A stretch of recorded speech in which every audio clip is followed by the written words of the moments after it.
Thank you for joining us, Dr. Pollack. We wanted to try to connect with you with regards to the grant that you submitted to the DIPG DMG Collaborative. With that in mind, obviously, Tamara Ekus with Reflections of Grace Foundation, and I'll let her take it from here. Well, Dr. Pollack, we're so very excited. I'm representing the 27 members on behalf of the collaborative from the Reflections of Grace Foundation, and we are going to award you a $100,000 grant for the role of QPRT and NAD pathways. It's actually a second part of your grant that you received last year, and we're thrilled to be able to give this to you. It means so much to us to be able to support you so close to home. Our daughter Grace, had DIPG and was treated at Children's Hospital Pittsburgh. And, on behalf of the entire collaborative, we are just thrilled to be able to present this with you. And I'm very grateful. The work that we're able to do during the first year has been impressive. We've generated a lot of data. We have several papers that are in review for publication that all note the contributions of the collaborative. And being able to continue with that is wonderful. We had just about spent down the last penny from last year, so I was wondering if we were going to be able to keep going, but this is great. I'm incredibly grateful, and the whole research team I know will be grateful that we can keep plowing ahead on this.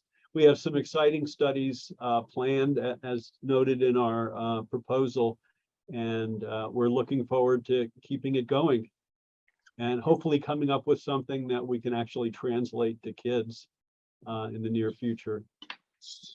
We have no doubt to that. I know that some people may not be familiar with the aim of this grant. I don't know if it's something that you can give a quick briefing, maybe a minute or less, about what is the target of this and what you're trying to do with the second series of this grant. Yeah, so but what initially got us started on this work was the two things. One, the recognition that certain pathway inhibitors were blocking points for the growth of DIPGs and high-grade gliomas. And if you took those pathways out with selective inhibitors, you could slow down tumor growth.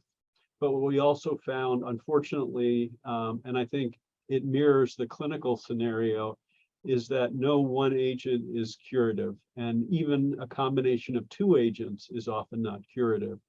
And so our focus has been trying to figure out why. And we've identified factors in the metabolic pathways that these tumors usurp that enable them to resist most currently used agents.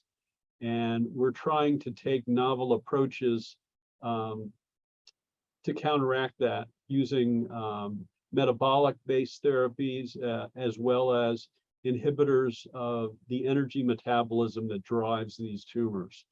And we feel that if we can inhibit the energy metabolism at the right spots, we can potentially kill the tumors. And we've shown that in one animal model with a dramatic prolongation in survival.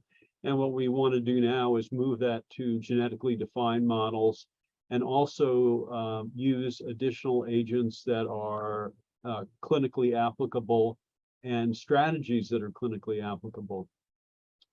So that's it in short.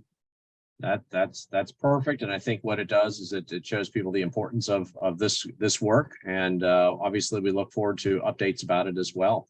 But congratulations, nice work, keep on moving. Well, thanks, and I'm so grateful for the support, and my team will be delighted this afternoon. I'm assuming I can tell the other members of the team, Dr. Agnihotri and the lab folks. Absolutely, absolutely. Well, congratulations. Thank you very much. Congratulations. This is a nice surprise on a Wednesday afternoon.